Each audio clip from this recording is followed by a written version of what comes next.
Buenas tardes a todos y muchas gracias por estar aquí en nombre de la Residencia. Para la Residencia es un placer acoger la tercera edición de esta conferencia, organizada por la Real Sociedad Española de Historia Natural y dedicada a Ignacio Bolívar. Ignacio Bolívar, quiero recordarlo aquí, en esta casa precisamente, uno de los más renombrados científicos españoles de su época, que fue presidente de la Junta para la Ampliación de Estudios. Como saben, es la institución que creó esta residencia en el año 1910 y también fue director del Museo de Ciencias Naturales. Y también quiero recordar que el pasado mes de diciembre el Consejo de Ministros le rehabilitó a Ignacio Bolívar como miembro de la Real Academia de Ciencias Exactas, Físicas y Naturales, junto con otros científicos que habían cesado en su condición de académicos en 1941. O sea que también quiero sumarme a ese homenaje que se le hizo en la Academia a Ignacio Bolívar y a otros científicos también. Digamos que habían sido depurados.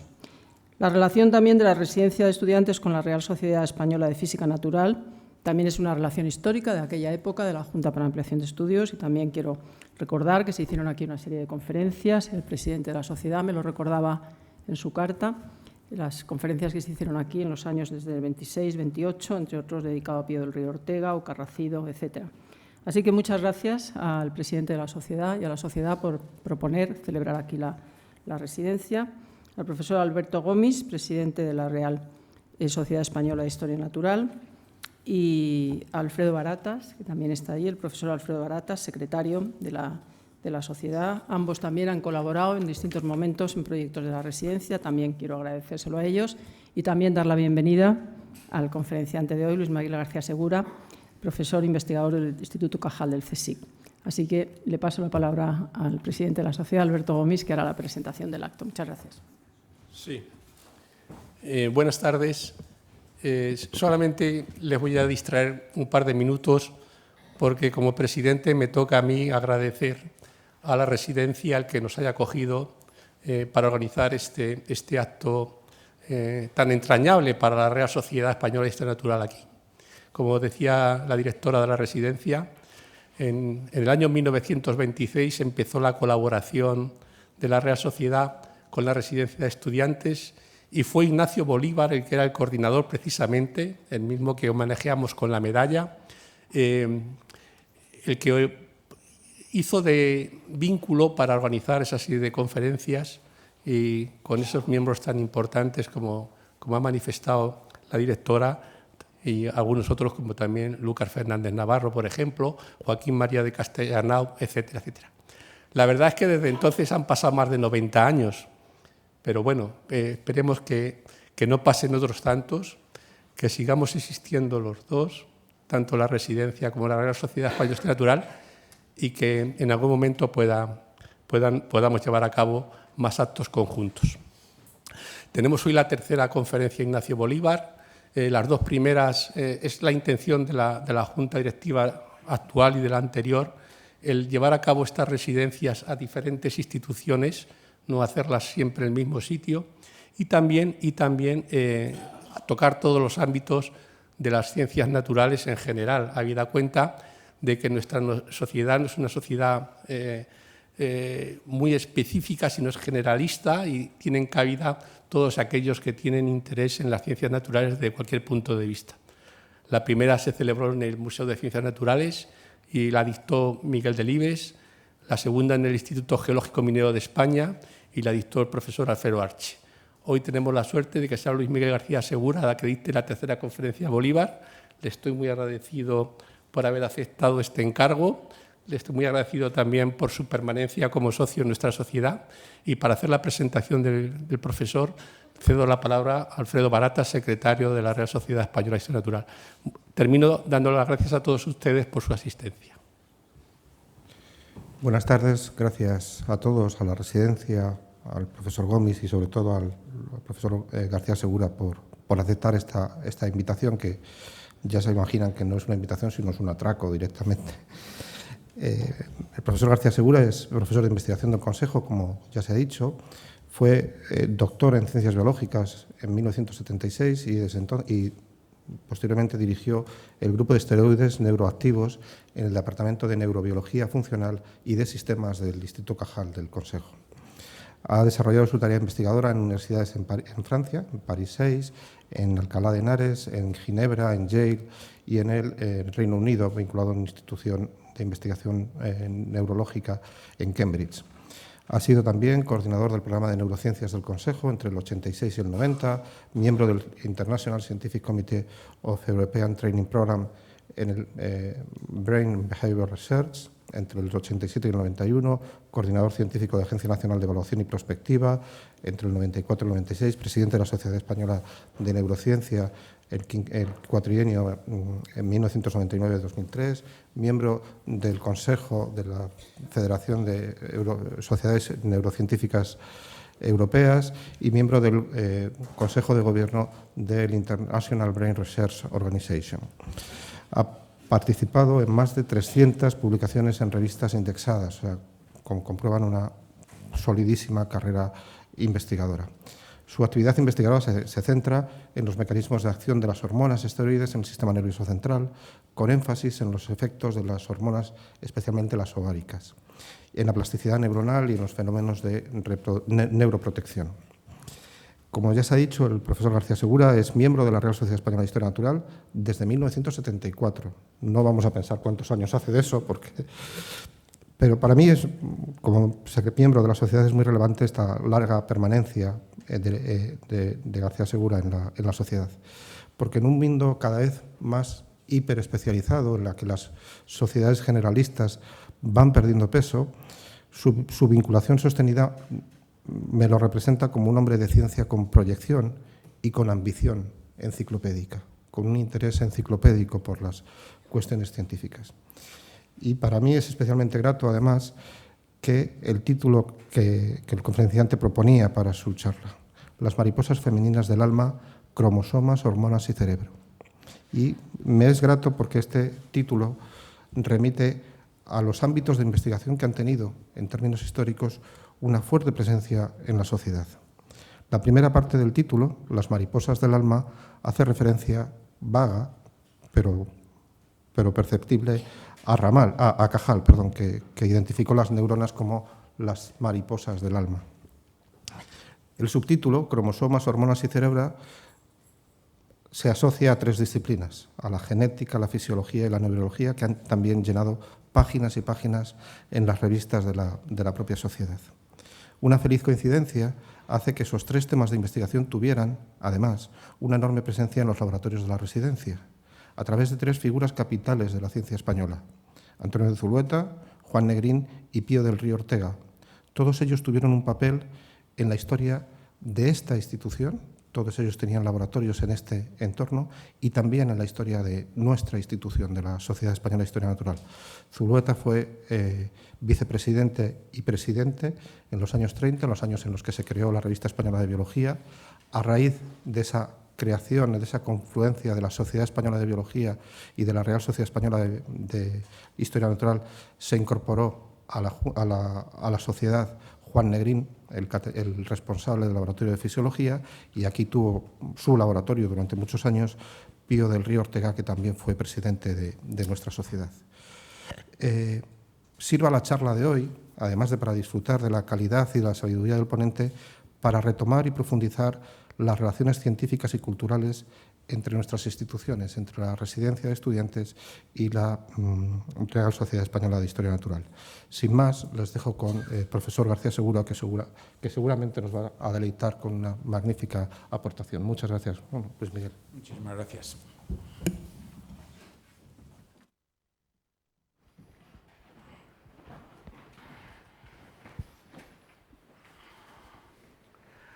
Bueno, buenas tardes a todos, muchas gracias por venir.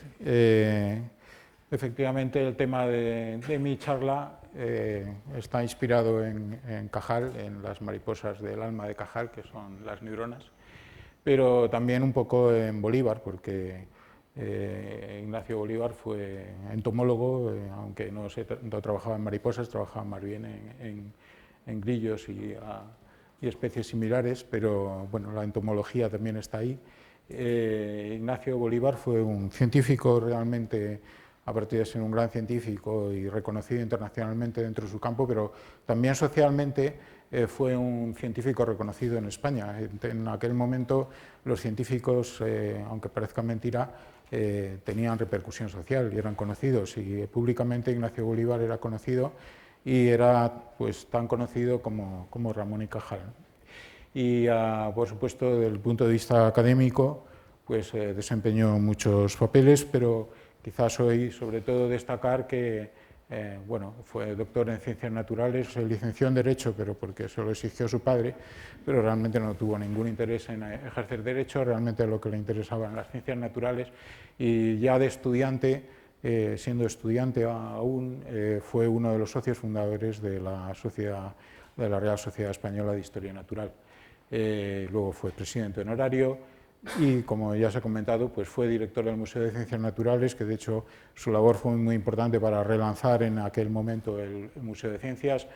Le nombraron también director del Real Jardín Botánico con la misma intención de que relanzara el Jardín Botánico, y bueno, miembro de academias. Y como también se ha mencionado, fue fundador y fue presidente de la Junta para Ampliación de Estudios, que es el origen del Consejo Superior de Investigaciones Científicas. Y Bolívar sucedió en este puesto a Cajal, de las mariposas del alma. Entonces yo pienso que bueno, Cajal y Bolívar tenían muy buena relación, y es posible que esta frase tan famosa de Cajal, de las mariposas del alma, pues siendo Bolívar, como era un científico famoso, y siendo entonces la entomología algo que la gente reconocía por Bolívar, es posible que se inspirara en pensara en Bolívar, ¿no? como entomólogo, en su caso, de las mariposas del alma del cerebro. Lo que voy a hablar son las mariposas del alma femeninas. Lo que voy a hacer un poco de hincapié, mi mensaje es intentar exponer una peculiaridad del cerebro femenino, en que es una diferencia entre el cerebro femenino y el cerebro masculino, que tiene que ver con la producción de estradiol, y que iremos viendo ahora. Diferencias sexuales en la naturaleza son muy amplias, y hay muchas especies que tienen enormes diferencias sexuales en la morfología del cuerpo, en el tamaño del cuerpo, en todas las escalas desde artrópodos, insectos, invertebrados, aves, vertebrados. O sea, es algo bastante general, ¿no? Y en nuestra especie realmente el dimorfismo sexual es más bien escaso, aparte de los caracteres externos sexuales, pues no sé, hay que ir a buscar el tamaño de la cadera y, en fin, cosas así. Es decir, no tenemos un claro dimorfismo sexual, ¿no? A pesar de que culturalmente intentamos aumentarlo, intentamos vestirnos de distintas maneras, intentamos por la educación hacer diferentes a los hombres y a las mujeres, pero en realidad nuestro cerebro es idéntico, o sea, prácticamente idéntico, con algunas pequeñas diferencias microscópicas, algunas de las que voy a hablar ahora. Pero realmente no existe una gran diferencia sexual que pueda ser llevada al comportamiento, o desde luego ni mucho menos a la inteligencia o aspectos cognitivos. Pero lo que sí hay, y esto es lo que me gustaría enfatizar hoy, es toda una serie de diferencias sexuales en las enfermedades neurológicas. De hecho, las enfermedades neurológicas, o bien porque se inician antes, o bien porque son más frecuentes, o bien porque son más graves, o bien porque son más resistentes a los fármacos, en general afectan más a los hombres que a las mujeres. Digamos, la mayor parte de todas las enfermedades psiquiátricas, neurodegenerativas, en general los hombres salimos perjudicados, ¿no? En cambio, las mujeres, en cambio, tienen mayor frecuencia de enfermedades como depresión, ansiedad, que pueden estar relacionados con los cambios hormonales, y sobre todo una mayor frecuencia de la enfermedad de Alzheimer. Pero esta mayor frecuencia de la enfermedad de Alzheimer ocurre después de la menopausia, es decir, cuando los ovarios dejan de funcionar. Todo esto, claro, sugiere que las hormonas de alguna manera podrían, bueno, pues hacer algo sobre el cerebro de tal manera que el cerebro de los hombres sea más sensible o que el cerebro de las mujeres esté más protegido. Entonces, las diferencias sexuales en el cerebro es un tema que se inició en los años 70, en el año, quizás la primera aportación fue en 1978 por Roger Gorski en la Universidad de California en Los Ángeles. Encontró en una zona del hipotálamo, en zonas por supuesto relacionadas con la reproducción, una diferencia en un núcleo que lo llamó el núcleo sexualmente dimórfico del área perióptica. El área perióptica es la región del hipotálamo donde lo encontró, y veía pues que este núcleo era mayor en los animales macho que en los animales hembra, y que eso estaba relacionado con la actividad sexual masculina de los animales. Y había otros núcleos, en cambio, que eran mayores en las hembras. En fin, esa fue una primera descripción de diferencias anatómicas que luego en nuestro laboratorio, pues casi 10 años después, en colaboración con Fredrik Naftolin y con entonces mis estudiantes Julio Pérez, Gabriel Olmo, Pedro Tranque, pues describimos que esas diferencias sexuales en esas regiones del hipotálamo relacionadas con la reproducción no solamente era en cuanto a número de células, sino también en cuanto a conexiones. Ahí, por ejemplo, esto es un trozo de una neurona, esto es el núcleo celular, el citoplasma, y ahí lo que se ven son 4 sinapsis, y lo que se ve, por ejemplo, si comparamos eso es una neurona de una hembra, esto es una neurona de un macho. Como se ve, pues los machos tienen menos sinapsis, pero tienen más cosas de estas amarillas que son prolongaciones de células gliales. O sea, encontramos que a nivel fino, y ya metiéndonos en ultraestructura, analizando, pues había unas diferencias no solamente en el número de neuronas, sino en la conectividad sináptica. Y claro, con los años pues han ido encontrando más diferencias de este tipo. Hablando de las células gliales, pues, y aprovechando que estamos aquí en la residencia, ya se ha mencionado a Pío del Río Ortega, que tuvo su laboratorio aquí en 1919, fundó su laboratorio en la residencia de estudiantes, y también fue presidente de la Real Sociedad Española de Historia Natural, y buena parte de sus publicaciones las hizo en el boletín de la Real Sociedad Española de Historia Natural. Pues Pío del Río Ortega fue el primero en que diferenció los 3 tipos de células gliales que hay en el cerebro. Además de las neuronas, tenemos células gliales que ejercen papeles muy importantes. Los astrocitos ya se conocían, pero él identificó que además de esos astrocitos pues había los oligodendrocitos y la microglía. Pues bueno, bien, estos son los que forman la mielina, y estas células están muy relacionadas con la respuesta inflamatoria y con las situaciones neurodegenerativas. Pues ahora sabemos que hay diferencias sexuales, no solamente en los astrocitos, que he mostrado ahí esas prolongaciones amarillas que eran diferentes en machos y hembras, también hay en células de oligodendrocitos, en la mielinización del sistema nervioso, y también en la microglía. La microglía son células que su función es proteger al tejido nervioso, y tienen 2 funciones. Cuando hay una lesión o cuando hay una infección, pues hacen 2 cosas. Primero, migrar hacia la lesión, y luego después comerse lo que hay que comerse, si son microbios o son restos de tejido que hay que eliminar. Entonces, Natalia Yanguas, en el laboratorio, diseñó un método para ver si esas 2 funciones fundamentales de la microglía, el moverse y comer, eran diferentes entre las microglías aisladas de animales macho o aisladas de animales hembra. Entonces, para eso cultivaba las microglías en unas placas una doble placa, que en la parte de abajo tenía un medio que podía ser atractivo para las células, y en la parte de arriba ponía las células, y después contaba cuántas células pasaban, ¿no? Pues aquí vemos los puntitos, esos son las células que han pasado de arriba abajo, y lo que vio es pues, que las células de microglía masculinas, en condiciones basales o después de una estimulación por algún estímulo inflamatorio, interferón gamma en este caso, lo que observaba es que había muchas más células que migraban, es decir, que las células de microglía masculinas aisladas de un animal macho migran más que las de un animal hembra. La otra prueba para ver si comían más, pues las cultivaba, les daba bolitas para que se las comieran, y después pues, veía cuántas habían comido. Esto es como se ve en el microscopio, las células de microglia, las bolitas verdes son las que se han comido, y mirando a ver cuánto comían, pues entonces encontraba que al revés, a la hora de comer las hembras comían mucho más que los machos, las células de microglia hembras, tanto en condiciones basales como estimuladas, pues tenían más apetito que los machos. Bueno, entonces eso significa que hay diferencias sexuales a niveles muy finos. Incluso Mariana Astiz también en el laboratorio analizó en la mitocondria, es un orgánulo subcelular dentro de las células, dentro de las mitocondrias del cerebro, mirando una proteína, un fosfolípido, perdón, muy importante, que es la cardiolipina.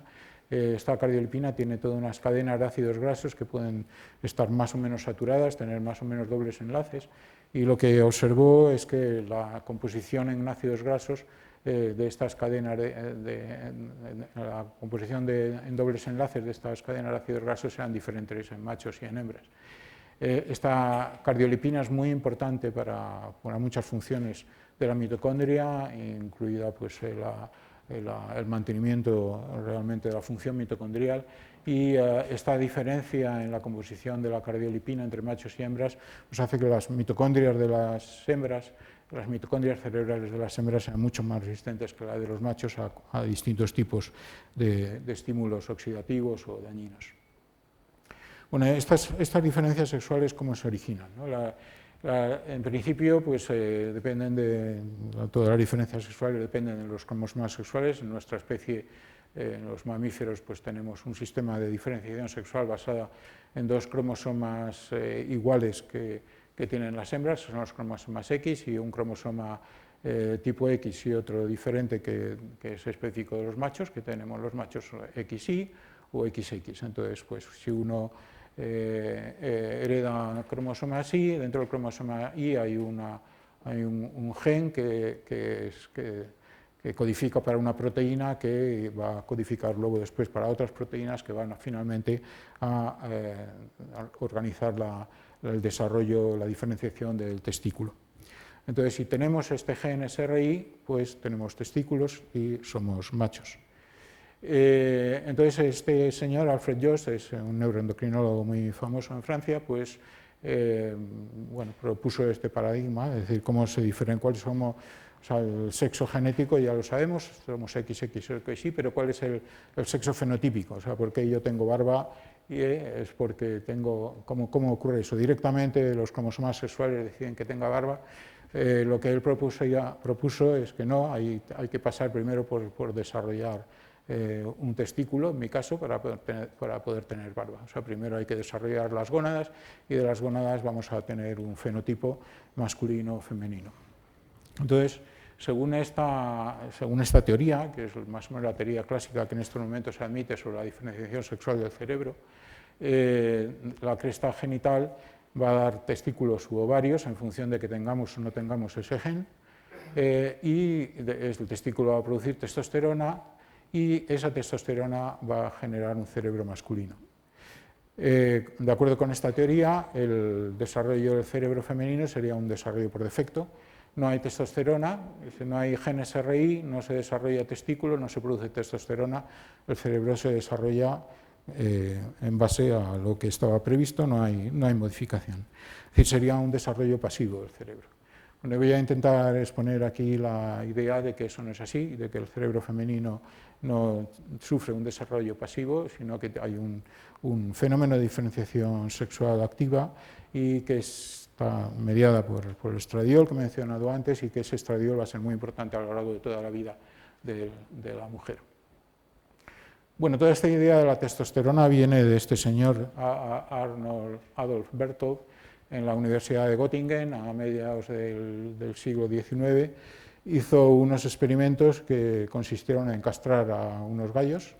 Bueno, hasta ahí nada de particular, pero los gallos, bueno, pues evidentemente dejaban de tener interés por las gallinas y dejaban de cantar. El experimento, y lo que fue importante, es que se decidió implantar testículos de gallos castrados a otros gallos que habían sido castrados. Sacó los testículos de unos gallos y a otros gallos castrados les implantó los testículos en distintas partes del cuerpo y observó qué pasa con el comportamiento de esos gallos. Y entonces lo que observó es que los gallos castrados, pero a los que se les había reimplantado testículos, pues volvían a tener interés por las gallinas, volvían a cantar y, en fin, volvían a comportarse como gallitos, ¿no?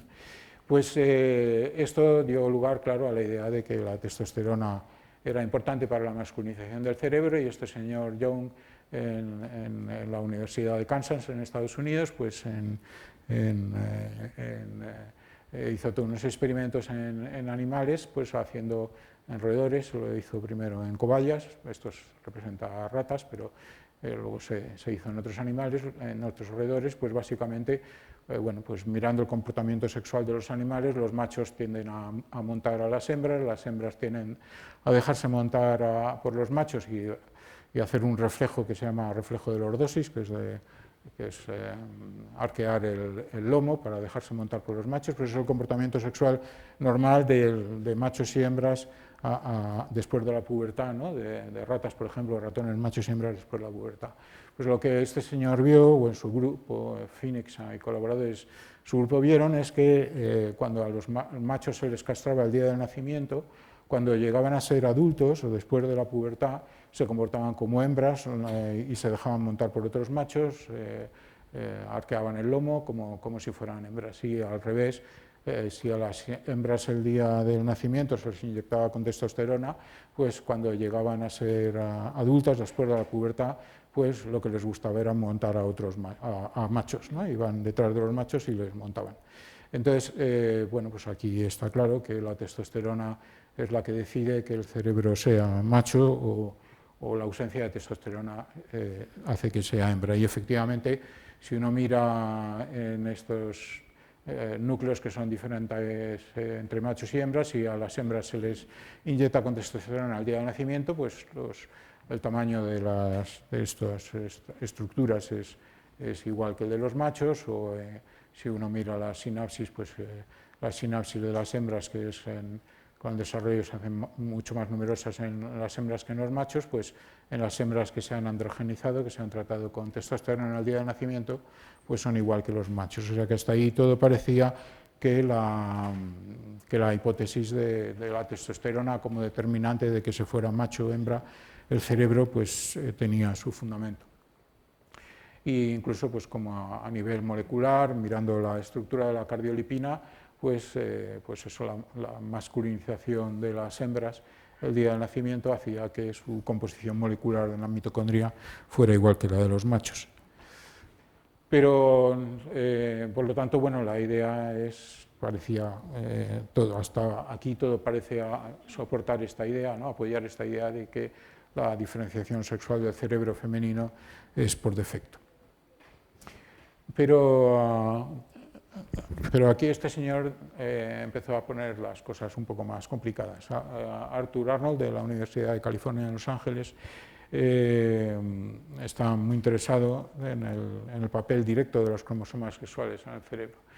Y encontró este animal, este pinzón, que en las aves se encuentra con cierta frecuencia animales que son la mitad hembra y la mitad machos. Entonces él encontró este pinzón en su colonia de pinzones, pues le apareció un pinzón que tenía la mitad del cuerpo masculino, con cosas que se pueden diferenciar, como el color rojo aquí y las plumas negras por aquí, diferentes de este lado de aquí, que es el femenino, ¿no? Entonces, lo que hizo este señor, que no se había hecho hasta entonces, es mirar dentro del cuerpo de estos animales que pasaban, ¿no? Entonces, lo que encontró es que la mitad derecha del cuerpo, donde fenotípicamente era masculino, tenía un testículo, la mitad izquierda del cuerpo, fenotípicamente femenino, tenía un ovario, pero lo que fue más interesante es que cuando miraba el cerebro de estos animales, y estos animales son pájaros que cantan y cantan en la primavera, las regiones cerebrales del canto se desarrollan cada primavera, aumentan de tamaño, crecen y se hacen y solamente en los machos, que son los que cantan, las hembras no cantan. Entonces ahí hay núcleos, grupos neuronales que son más grandes en primavera en los machos que en las hembras.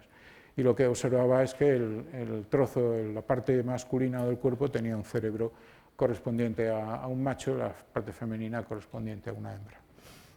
Y si miraba la expresión de los cromosomas sexuales, que en las aves es diferente que en nosotros los machos. En las aves los que son diferentes son los cromosomas en las hembras. Las hembras tienen un cromosoma Z y un cromosoma W, que los machos tienen 2 cromosomas Z. Entonces, si miraba la expresión del cromosoma W, pues veía que estaba expresado solamente en el lado del cerebro que correspondía a la hembra, mientras que los cromosomas Z estaban expresados en los 2 lados del cerebro, pero más en el lado que correspondía al macho, que tenía 2 cromosomas. Esto de aquí es la parte importante para mi charla, es decir, el cerebro, tenemos los cromosomas que se están expresando directamente en las neuronas del cerebro, las neuronas en las células de glía. Es decir, que los cromosomas pueden estar haciendo un efecto directo en el cerebro sin pasar por las gónadas, sin pasar por la testosterona. Entonces, bueno, en el laboratorio intentamos ver si efectivamente los cromosomas sexuales podían tener algún papel en la diferenciación sexual. Lo miramos en un modelo de diferenciación sexual de neuronas en cultivo. Si nosotros ponemos neuronas en cultivo en condiciones apropiadas para que puedan crecer, pues lo que vemos es que las neuronas hembra crecen. Estas son neuronas tanto de hipotálamo como de corteza, de distintas regiones cerebrales. Las neuronas hembra crecen más rápido y con más prolongaciones y más que las células macho. Bueno, está Julia Cervo y Isabel Ruiz Palmero intentaron ver los mecanismos de esta diferencia sexual y encontraron, utilizando una vía de señalización descrita por Ángeles Arévalo, en la cual está implicado el receptor Notch, y hay una proteína que se llama neurogenina 3 que determina el proceso de diferenciación de las prolongaciones neuronales, dendritas y axones. Pues bueno, lo que determinaba es que efectivamente esta diferenciación neuronal entre machos y hembras estaba relacionada con diferentes niveles de expresión de esa neurogenina 3. Y entonces el paso siguiente fue mirar qué hacían los cromosomas sexuales, si eso dependía de las hormonas o dependía de los cromosomas.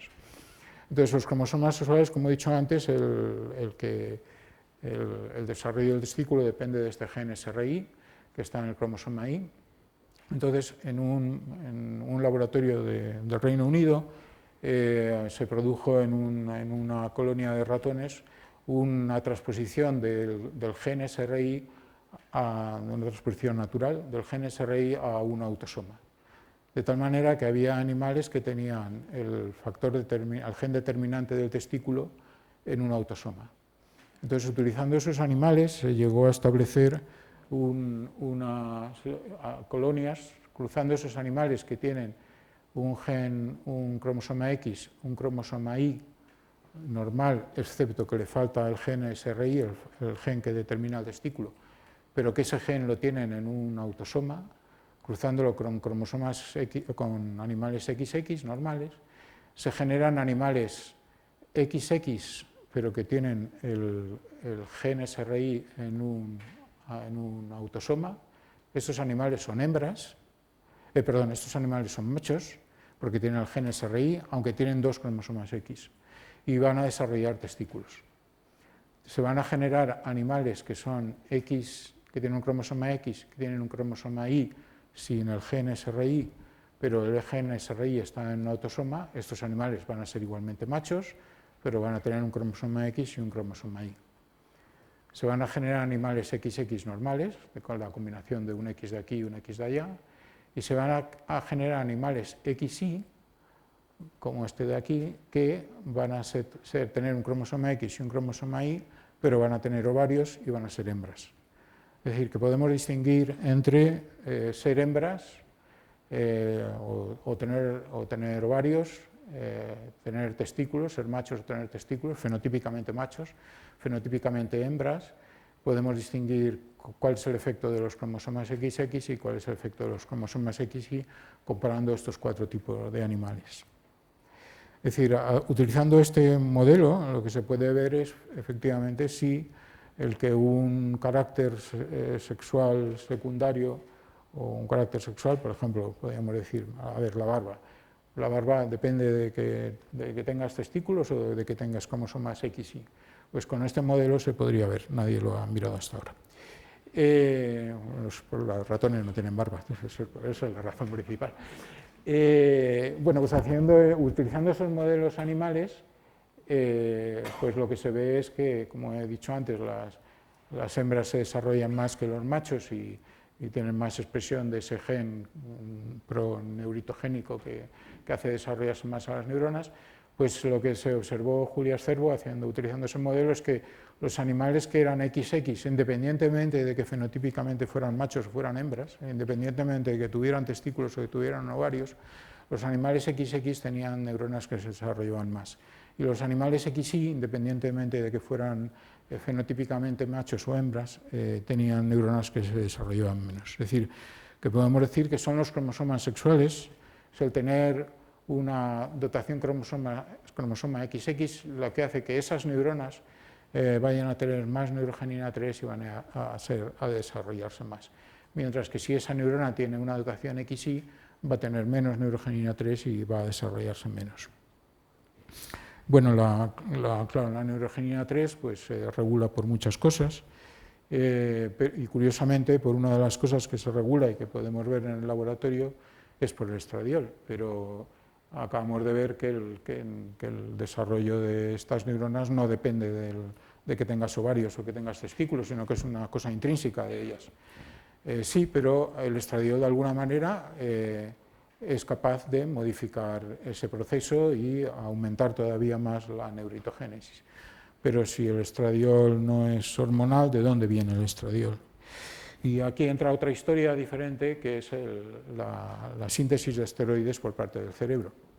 Es algo relativamente reciente, de los últimos años. En el cerebro se ha encontrado la síntesis de esteroides, la síntesis de estradiol o de progesterona o de testosterona, empieza en la mitocondria. Empieza porque el colesterol atraviesa de la membrana externa a la membrana interna de la mitocondria por una serie de transportadores, una serie de moléculas que facilitan que el colesterol, que es una molécula hidrofóbica, atraviese el espacio hidrofílico entre las dos membranas mitocondriales.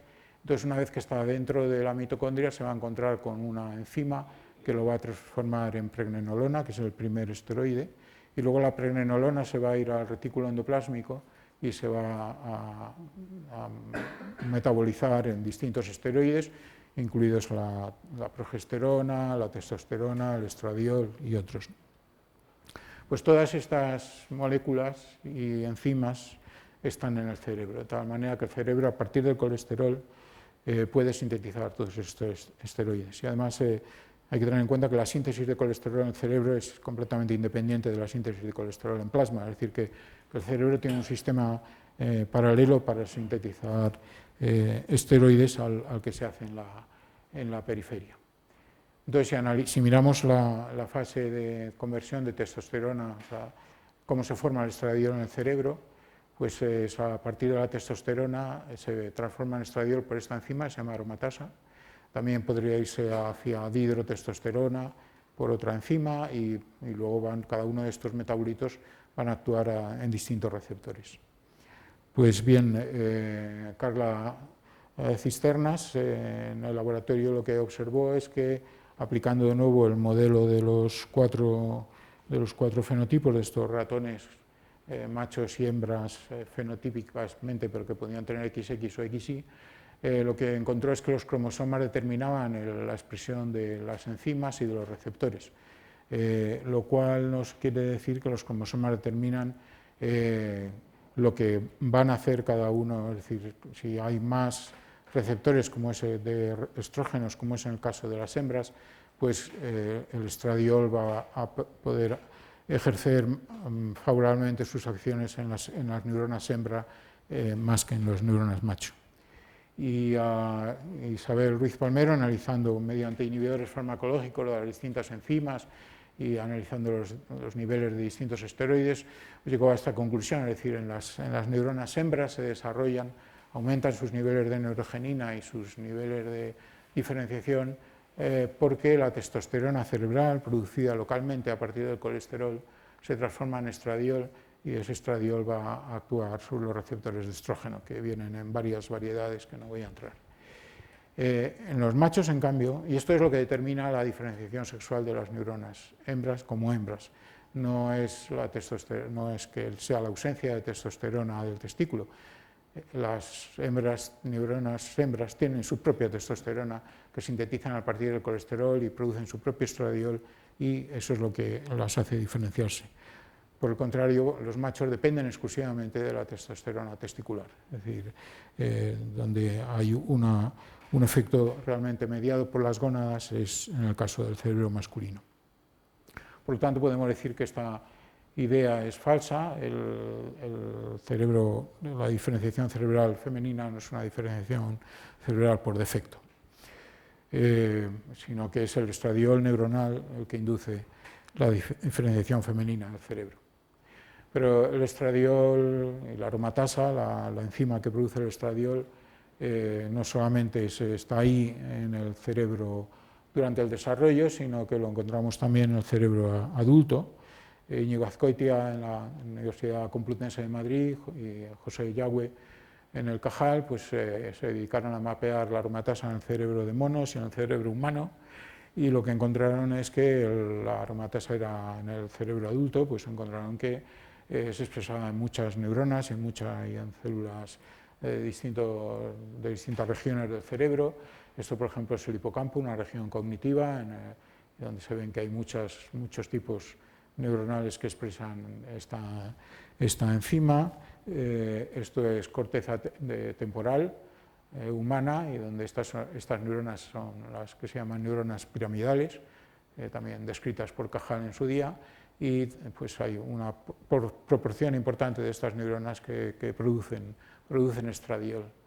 Es decir, el cerebro adulto es una fuente de estradiol, y Josué se dedicó a explorar cómo se regulaba la expresión de la aromatasa en el cerebro adulto, y bueno, no voy a entrar en el detalle, pero básicamente lo que hizo fue un análisis de los distintos promotores que el gen de la aromatasa puede utilizar en el cerebro. Tiene toda una serie de promotores que son específicos de tejido, y lo que él estudió es cuáles eran los promotores que utilizaba el cerebro humano adulto, por lo menos en la corteza temporal, para expresar aromatasa, ¿no? Y bueno, pues los identificó a partir de ahí qué moléculas podían estar regulando la expresión de aromatasa. Y una, por ejemplo, la vitamina D, que es algo interesante porque con la edad va disminuyendo, y bueno, es algo interesante como veremos después, pensando en las mujeres después de la menopausia. Pero otro de los factores que regulan la aromatasa es la GnRH, la hormona de liberación de gonadotrofinas. Esta es una hormona que libera el hipotálamo para regular la síntesis de estradiol en las gónadas, o de la testosterona en el testículo, o del estradiol en el ovario. Pero Gabriel Run en la Universidad de Hamburgo, en Alemania, lo que han encontrado, proponen que la producción de esta GnRH localmente dentro del cerebro está regulando la producción local de estradiol en el cerebro, lo cual es muy interesante porque de alguna manera podría acoplar esta GnRH. Tiene un feedback negativo por parte de las gónadas, negativo y positivo, depende del momento del ciclo, es decir, del ciclo ovárico. Pues esta GnRH, si está regulada también por la producción de estradiol por la gónada, pues quizás podría hacer que la síntesis de estradiol en el ovario y la síntesis de estradiol por el cerebro estuvieran coordinadas, pero eso todavía no está muy claro. Pero en todo caso, el cerebro puede tener su síntesis de estradiol independiente del ovario, y por lo tanto la cantidad de estradiol que encontremos en un momento determinado, en una región determinada del cerebro, no solo va a depender de lo que venga del ovario, sino lo que se produzca dentro del cerebro. Y eso, por supuesto, es muy importante si pensamos en la menopausia, cuando el ovario deja de funcionar. Esa producción local de estradiol sirve para algo, sirve para mantener la función del cerebro en las hembras, Y de hecho, por ejemplo, pues una de las cosas que se pueden ver, también el grupo de Gabriel Run en Hamburgo, es la potenciación sináptica a largo plazo, es una forma de plasticidad neuronal que está muy bien caracterizada. Aquí, por ejemplo, en el hipocampo, en neuronas de hipocampo, pues básicamente pues después de una estimulación repetitiva, por una serie de ráfagas de estímulo repetitivo, se puede hacer que las sinapsis funcionen mejor, por decirlo así, se potencia su acción, como es en este caso, serían las condiciones basales. Después de la estimulación, pues lo que vemos es que hay una mayor actividad sináptica. Esto ocurre en las hembras, en rebanadas de hipocampo, de esta región cerebral control, pero si inhibimos la síntesis de estradiol en esos animales o directamente en las rebanadas, lo que se ve es que ahora ya no se puede inducir esa plasticidad sináptica. Si a las rebanadas se las trata con estradiol, esa plasticidad se recupera. Es decir, que el estradiol producido directamente por las neuronas en el cerebro está modulando su actividad, está modulando su función. ¿Qué se sabe del cerebro de las mujeres? Pues bueno, por un lado tenemos evidencias genéticas de polimorfismos, de variantes en el gen CYP19, que es el gen que codifica para la enzima aromatasa. Entonces, lo que se han encontrado, hay análisis genéticos de la población, pues que hay variantes de ese gen están asociadas a mejores puntuaciones en test cognitivos. Mientras que hay otras variantes de ese gen en otros individuos, en otras mujeres, que están asociados a una disminución de las puntuaciones en test cognitivos. ¿Eso qué significa? Pues que la proteína que este gen codifica funciona mejor o funciona peor. Y si funciona mejor, pues a lo mejor produce más estradiol, si funciona peor, produce menos estradiol. Entonces, eso da lugar a diferencias funcionales en el cerebro. También se han encontrado que hay variantes de este gen que producen dislexia, o dicho de otra manera, se han encontrado en personas que sufren dislexia o que sufren defectos de lenguaje o que sufren incapacidad para leer o problemas de expresión verbal, que cuando se analiza su genoma se encuentran que hay modificaciones, variantes en el gen que codifica para la aromatasa. Es decir, que parece que la aromatasa en humanos, en las mujeres, tiene un papel importante en el funcionamiento normal del cerebro, la aromatasa. Por lo tanto, bueno, pues sugiere que esta producción de estradiol local en el cerebro podría ser importante. Pero hay más evidencias de esto, y es que los inhibidores de la aromatasa se utilizan como tratamiento para ciertas formas de cáncer que son estrógeno dependiente, sobre todo cáncer de mama, estrógeno dependiente. Entonces se utilizan inhibidores como el letrozol, por ejemplo, que lo que hacen es inhibir la formación local de estradiol en la mama, ¿no? Pues el estradiol es un factor trófico para esas células cancerígenas en la mama. Entonces esas mujeres son tratadas durante un periodos de tiempo largos con estos inhibidores de la aromatasa, con la idea de inhibir la síntesis de estradiol en la mama. Entonces, bueno, no es algo que haya preocupado mucho a los oncólogos, y bueno, con razón, tenían cosas más importantes que hacer, pero hay estudios hechos sobre estas mujeres de tipo psicológico, conductual, se les ha expuesto a test cognitivos, y lo que se ve es que estas mujeres con un tratamiento prolongado con inhibidores de la aromatasa pues tienen problemas de aprendizaje verbal, de memoria verbal, en fin, de déficits cognitivos, ¿no? que se pueden ver con test corrientes en clínica. Curiosamente, estas mujeres tienen una disminución de la actividad física y tienen alteraciones de estado de ánimo y aumentos de la ansiedad, lo que se parece un poco a lo que ocurre con la menopausia. En fin, bueno, son bueno, de nuevo una evidencia de que probablemente el estradiol en el cerebro está modulando de algunos componentes cognitivos y afectivos en las mujeres. Y claro, la menopausia, por supuesto, es la pregunta clave, ¿no? ¿Qué pasa en la menopausia cuando el ovario deja de producir estradiol?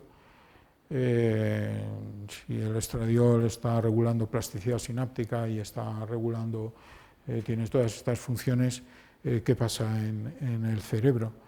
Bueno, la mayor parte de las mujeres después de la menopausia no les pasa nada. Algunas mujeres tienen problemas de depresión, tienen problemas de sofocos, que es porque no hay estradiol en el hipotálamo, en las regiones que controlan el balance térmico, no funciona bien, pero a pesar de que en las mujeres el ovario, las mujeres tras la menopausia, el ovario deja de producir estradiol, si miramos los niveles de estradiol cerebral, lo que vemos es que realmente estos son mujeres a distintos años, de 60 a 100 años, y estos son distintos casos. En realidad no hay una diferencia significativa con el envejecimiento. Después de la menopausia no hay una disminución significativa en los niveles de estradiol dentro del cerebro. De hecho, si hubiera en todo caso sería una tendencia a aumentar. Es decir, el cerebro es capaz de sintetizar su propio estradiol para compensar la pérdida de estradiol ovárico. Fijémonos en los hombres, la situación es muy diferente. Estos son los niveles de testosterona, que de nuevo el cerebro de las mujeres sintetiza la suficiente testosterona y dihidrotestosterona, un metabolito de la testosterona, pues sintetizan suficientes niveles de testosterona para producir estradiol, por ejemplo. No hay, pero en los hombres hay una bajada enorme en los niveles de testosterona en el cerebro con el envejecimiento. Es decir, que de alguna manera, si el estradiol es protector, como voy a intentar ahora mostrar, las mujeres están más protegidas. El cerebro de la mujer está más protegido que el cerebro del hombre porque sintetiza estradiol. Bueno, hay una literatura abundante demostrando que variantes del gen de la aromatasa están asociados con la enfermedad de Alzheimer. Es decir, hay toda una serie de casos donde se han hecho de enfermos de Alzheimer, y sobre todo de mujeres, o sea, se ha estudiado población de hombres y mujeres, pero se ha encontrado que en las mujeres, en algunas mujeres, hay una correlación entre variaciones en variantes del gen de polimorfismos del gen de la aromatasa y el desarrollo de enfermedad de Alzheimer. De nuevo, eso quiere decir que hay algunas variantes de este gen de la aromatasa que funcionan, que hacen que la proteína que codifiquen funcione peor, que se produzca menos estradiol, y el cerebro de esas mujeres está más expuesto a padecer Alzheimer. Y hay muchos estudios, hablan de women, female, sex specific, y básicamente esto es algo que se observa en el cerebro. Es decir, el que haya esa variante del gen a los hombres no les perjudica gran cosa, pero a las mujeres sí les produce un riesgo de padecer Alzheimer. Y de hecho, si analizamos el cerebro de las mujeres con Alzheimer, lo que vemos es que tanto los niveles de estradiol en amarillo como los niveles de aromatasa en verde, en cerebros normales, en cerebros sanos, de estas mujeres tenemos estos niveles, y en cerebros con Alzheimer tenemos una reducción significativa tanto en los niveles de estradiol como en los niveles de la enzima que lo produce. Y también en los niveles de testosterona cerebral, en los niveles de los receptores de estrógeno, es decir, que todo el sistema de producción y señalización de estradiol está disminuido en los cerebros de mujeres con Alzheimer. Por supuesto, no sabemos si esto es causa o consecuencia, puede ser que sea consecuencia de la enfermedad, pero apunta de que, bueno, a lo mejor si hay poca aromatasa por la razón que sea, si hay poco estradiol por la razón que sea, pues eso puede suponer menos protección para el cerebro, un mayor riesgo de desarrollar enfermedades neurodegenerativas. Y aquí vuelvo a estudios en animales, donde lo que ya hace años en el laboratorio observamos que cuando hay algún tipo de lesión aguda, el cerebro responde produciendo aromatasa, aumentando el número de células que producen aromatasa. Esto es un trozo de un hipocampo de ratón normal, y esto es de un hipocampo de un ratón lesionado, y todas esas cosas puntitos amarillos que se ven por ahí, esos son células, y son células de tipo glial, son astrocitos que se pueden colocalizar con marcadores específicos de esas células y el marcador específico para la enzima, y nos aparece ahí como esas marcas amarillas sobre el marcador celular rojo. O sea, podemos decir que son astrocitos, y la inducción de los astrocitos por la lesión pues produce un aumento en la síntesis local de estradiol en el cerebro lesionado. Sergio Veiga, Amanda Sierra e Íñigo Azcoitia estudiaron qué papel podía tener esa aromatasa cerebral inducida después de una lesión, y bueno, pues utilizando animales deficientes para la enzima, inhibiendo la actividad intracerebral de esa enzima, pues básicamente lo que vieron es que, bueno, si en animales normales, animales silvestres, en los cuales no tenían ningún déficit génico para la enzima o no se les había inhibido la enzima, pues cuando se hacía una lesión pues había una cierta muerte neuronal, había una activación, una inflamación, pues activación de las células de glía, en fin, había pues una patología, ¿no? cuando les hacemos una lesión. Pero si a esos animales, además de hacerles una lesión, les inhibimos la aromatasa o simplemente la eliminamos la producción de la aromatasa genéticamente, esos animales van a tener una neurodegeneración mucho mayor, van a sufrir unas consecuencias mucho más graves de esa lesión. Es decir, que de alguna manera la aromatasa y la producción local de estradiol están ejerciendo una acción protectora. Daniel García Ovejero, más o menos por los mismos años, lo que observó es que cuando había una lesión del cerebro no solamente se inducía la producción de estradiol, sino que se inducía también la producción de receptores de estrógeno. Esto es un trozo del hipocampo en condiciones normales, después de una lesión. Todas esas células que aparecen ahí son células que están expresando receptores de estrógeno y son células de glía, de nuevo se pueden marcar con marcadores de glía, de tal manera que podemos decir que cuando hay un estímulo neurodegenerativo, se induce más producción de estradiol. Las células de glía que normalmente no producían estradiol empiezan a producir estradiol, y eso tiene un efecto protector. Entonces, bueno, estudios posteriores pues, analizaron qué significado tenía eso, ¿no? Cuando hay un daño, aumenta la producción de aromatasa en los astrocitos, por lo tanto la producción de estradiol, aumentan los receptores de estrógeno. Entonces, eso conduce a que hay una mayor producción de estradiol. Ese estradiol puede actuar sobre estas células que tienen ahora más receptores para el estradiol, y las células, los astrocitos, en respuesta al estradiol por mecanismos mediados por receptores de estrógeno, van a sintetizar toda una serie de factores tróficos, como la neuroglobina, el factor transformante de fibroblastos CGF-beta, o sobre todo el factor de crecimiento parecido a insulina 1, el IGF-1.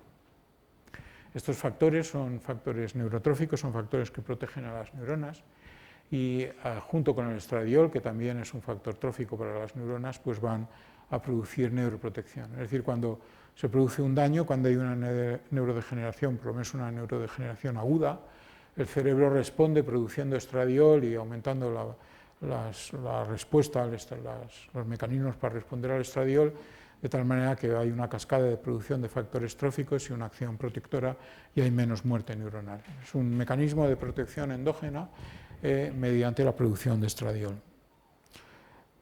Pues bien, Íñigo Azcoitia lo que observó es en un modelo donde lo que producía era muerte excitotóxica en el hipocampo, matando las neuronas con una toxina que se llama ácido caínico. Observó que el estradiol era protector y que el IGF-1, este factor producido por el estradiol, también era protector, pero cuando bloqueaba los receptores de estradiol, el IGF-1 dejaba de ser protector, y cuando bloqueaba los receptores de IGF-1, el estradiol dejaba de ser protector. Es decir, que parece como que fuera necesario tener estos dos sistemas activados, el del estradiol y el del IGF-1. Y Pablo Méndez realmente fue el que que descubrió cuál era el mecanismo molecular de esta interacción, descubrió que el receptor de estrógeno y el receptor de IGF-1 se podían unir formando un complejo, en presencia de estradiol, formaban un complejo macromolecular que regulaba la transcripción génica. Patricia Cardona fue importante en determinar efectivamente que había una colocalización de los receptores de estrógeno y los receptores de IGF-1 en muchas neuronas y células de glía del sistema nervioso central. Y posteriormente Raquel Marín, en la Universidad de La Laguna, en las Islas Canarias, en Tenerife, lo que observó es que esta asociación que describió Pablo se presenta junto con otra proteína que se llama VDAC, que es un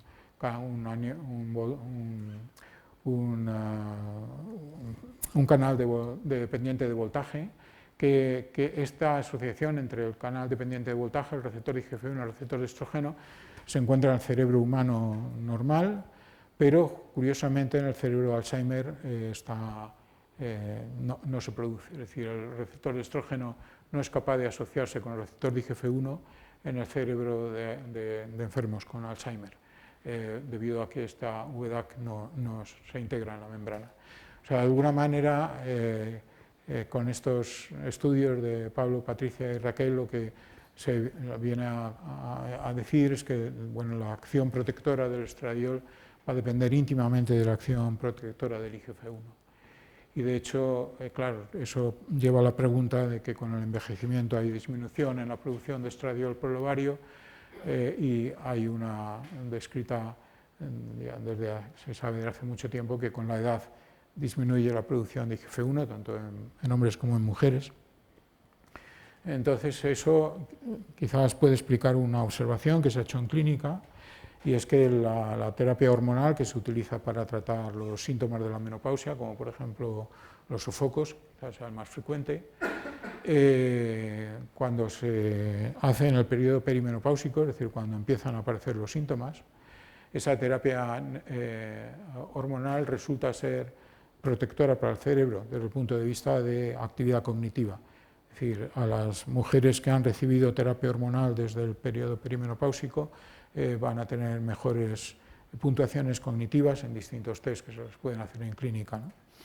Sin embargo, eso no se produce cuando en ensayos hechos por otras razones a mujeres ya muchos años después de la menopausia se les trata con estrógenos. En ese caso no solo no mejora, o aquí es lo que se representa aquí es el riesgo de tener demencia, con el estradiol temprano disminuye el riesgo de tener demencia, con el estradiol tratado con tratamiento en el periodo perimenopáusico. Si se hace muchos años después de la menopausia, que ningún ginecólogo lo va a recomendar, ese tratamiento, en vez de disminuir el riesgo de padecer demencia, va a aumentar el riesgo de padecer demencia. Entonces, eso es, una posibilidad para explicar esto es que aquí los niveles de IGF-1 todavía están altos y allí los niveles de IGF-1 ya están demasiado bajos, lo que propuso Íñigo Azcoitia, de que hay un paso desde una acción protectora del estradiol cerebral cuando los niveles de IGF-1 son altos y que puede pasar a ser dañinas si los niveles de IGF-1 son bajos. Esta idea ha sido corroborada por experimentos posteriores en distintos laboratorios, es decir, que de alguna manera la disminución de IGF-1 con el envejecimiento hace que la acción protectora del estradiol se altere. Por lo tanto, tenemos para el envejecimiento cerebral dos factores, uno que es el estradiol producido por el cerebro, que puede estar ayudado por el estradiol producido por el ovario, pero el cerebro mantiene su capacidad en condiciones sanas de producir estradiol, pero en ciertas condiciones, como por ejemplo la patología de Alzheimer, esta producción disminuye y quizás eso contribuya a la patología. Y por otro lado tenemos IGF-1, que eso va a disminuir con la edad de una manera irremediable, pero los tratamientos hormonales que se pueden hacer en estos momentos pues pueden paliar estos déficits, pueden tanto activar los receptores de estrógeno y favorecer la acción del estradiol cerebral como aumentar la expresión de los niveles de IGF-1 en el cerebro. Bueno, en resumen, lo que he querido exponer aquí es que en el cerebro femenino, a diferencia del masculino, tiene una autonomía en la producción de estradiol, no depende de las gónadas, está determinado por los cromosomas sexuales. Esa producción de estradiol no solamente va a determinar las diferencias sexuales en el desarrollo neuronal y glial, sino que además va a tener esta producción de estradiol va a tener una función de mantenimiento durante toda la vida de la mujer, fenómenos plásticos durante la vida adulta y sobre todo pues, va a tener un efecto protector sobre el cerebro que va a ser clave especialmente en la vejez y con la menopausia. Y eso es todo, muchísimas gracias. Solamente quería agradecer a las personas que en estos momentos están en el laboratorio continuando con esta línea de investigación, especialmente a los más jóvenes, a Ana Ortiz y Rodríguez y a Andrea Crespo, que bueno, siguen un poco con la llama de estas cuestiones. Muchas gracias por su atención.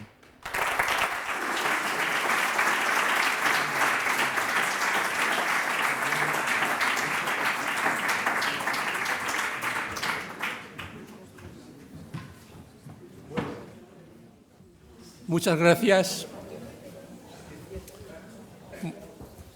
por la amenísima e importante conferencia que hemos escuchado, en la que se ha expuesto el trabajo de tantos años y tan relevantes. Para terminar, el secretario de la sociedad, Alfredo Baratas, va a entregar al conferenciante, Luis Miguel García Segura, pues algo que nos ha proyectado en su conferencia, que ha sido precisamente una de las medallas que los discípulos y, diríamos, miembros de la Sociedad Española Natural acuñaron en los años 20 como homenaje a su maestro. Y tenemos la oportunidad de entregarle una de estas medallas y un pin de la sociedad.